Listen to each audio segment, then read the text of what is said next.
మీ destination ఏదైనా ప్రపంచంలో ఏ మూల ఉన్నా CN travel explore the world your way. మెరుగైన జీవితాన్ని వెతుక్కుంటూ అమెరికాకు వస్తున్న చాలా మంది వలసదారులకు గ్రీన్ కార్డ్ అనేది అంతిమ లక్ష్యం. ఇప్పుడున్న పరిస్థితుల్లో గ్రీన్ కార్డు పొందడం చాలా కష్టం. అమెరికా ప్రభుత్వం అమలు చేస్తున్న కంట్రీ క్యాప్ నిబంధన కారణంగా భారతీయులకు గ్రీన్ కార్డు రావాలంటే దశాబ్దాల పాటు నిరీక్షించవలసిన పరిస్థితి నెలకొంది. ఈ నేపథ్యంలో గ్రీన్ కార్డు పొందడానికి కొందరు అక్రమ మార్గాలను అన్వేషిస్తూ ఇబ్బందులను కొని తెచ్చుకుంటున్నారు. అందులో ఒకటి మ్యారేజ్ బేస్డ్ ఇమిగ్రేషన్ సిస్టమ్.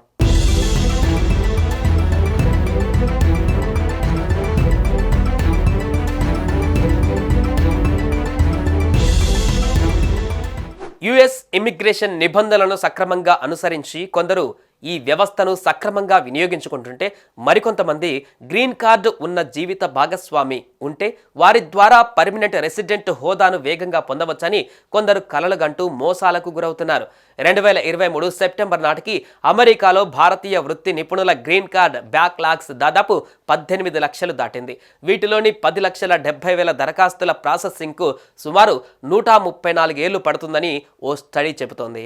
ప్రతి ఏటా అగ్రరాజ్యం దాదాపు 140,000 గ్రీన్ కార్డులు జారీ చేస్తుంది.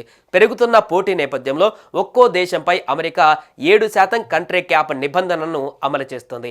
ఈ లెక్కన గ్రీన్ కార్డు కోసం జీవితకాలం ఎదురు చూడవలసిన పరిస్థితి నెలకొంది. ఇక అమెరికాలో H1B ఇతర దీర్ఘకాలిక నాన్ ఇమిగ్రెంట్ వీసాదారుల పిల్లలను డ్రీమర్లుగా పిలుస్తారు. డ్రీమర్లు 21 ఏళ్ల వయసులోపు వరకు డిపెండెంట్లుగా తమ తల్లిదండ్రులతో పాటు అమెరికాలను ఉండవచ్చు.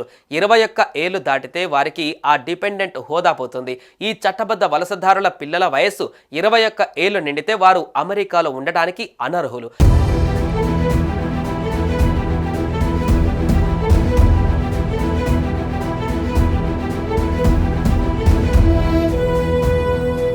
భారీ సంఖ్యలో డ్రీమర్లు తల్లిదండ్రులు దశాబ్దాలుగా గ్రీన్ కార్డు కోసం నిరీక్షిస్తున్నారు. ఈ సమయంలో వారి పిల్లల వయసు 21 ఏళ్లు దాటుతుంది. డ్రీమర్లు అమెరికాలో దాదాపు 2,50,000 మంది వరకు ఉంటారని అంచనా.